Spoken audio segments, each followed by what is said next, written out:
आखिर में लास्ट में विरोधी अपन खेला खेलिए देलक। काराकाट के क्षेत्र में कोनो गांव में पवन सिंह मुर्दाबाद के नारा लागत बा। अनुपमा यादव गईली पवन सिंह के प्रचार करे तो उनके गांव वाला वापस भेज दिलल। तो आई आज के ए वीडियो में हमनी के यही के बारे में बात करल जाई। का ई खबर सच बा कि झूठ? तो चलिए वीडियो शुरू कर जाओ। वीडियो के अंत तक देख, अंत में पता चल जाये कि ई खबर सच बा कि झूठ। हेलो दोस्तों, हम है भोजपुरिया तड़का और हम सुनावनी भोजपुरी में न्यूज बड़का।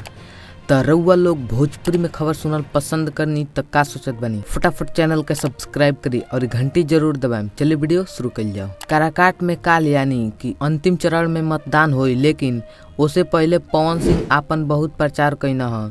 लेकिन अब एगो वीडियो सामने आयल बा जेमे लोग पवन सिंह के विरोध करत बा, कहत बा पवन सिंह मुर्दाबाद। काराकाट क्षेत्र से एगो वीडियो तेजी से वायरल होता जेमे भोजपुरी के सुपरस्टार गायिका अनुपमा यादव के लोग भगावत बा, कहत बा कि अनुपमा वापस जा। ई वीडियो काराकाट के क्षेत्र के कौने गांव के है ई स्पष्ट नइखे भइल, लेकिन ई वायरल वीडियो में कुछ लोग पवन सिंह मुर्दाबाद के नारा लगावत बा और अनुपमा के वापस जाए के कहत बा। पवन सिंह के अब लोग विरोध करत बा और लालू प्रसाद के जयकार लगावत बा। लोग कहत बा कि एजू खाली आरजेडी के वोटर बान, केहू के दाल ना गली।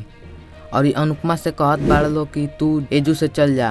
वायरल वीडियो में अनुपमा यादव दुखी बाड़ी, उनकर गाड़ी के लोग चारों ओर से घेर के लोग पवन सिंह मुर्दाबाद के नारा लगावत बा। बता दी कि भोजपुरी पावर स्टार पवन सिंह के चुनाव प्रचार करे खातिर कई गो गायक कलाकार काराकाट में घूमत बाड़ लो।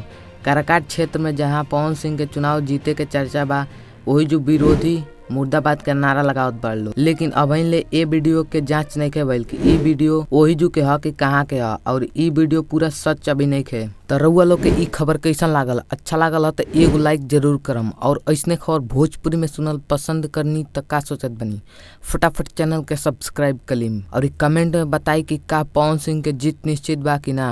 ई चुनाव पवन सिंह जीत जहन कि फिर गड़बड़ा जहन, रउआ लोग कमेंट में बताई। मिलतनी आगे के ताजा खबर में, तब तक खातिर जय हिंद, जय भारत, धन्यवाद।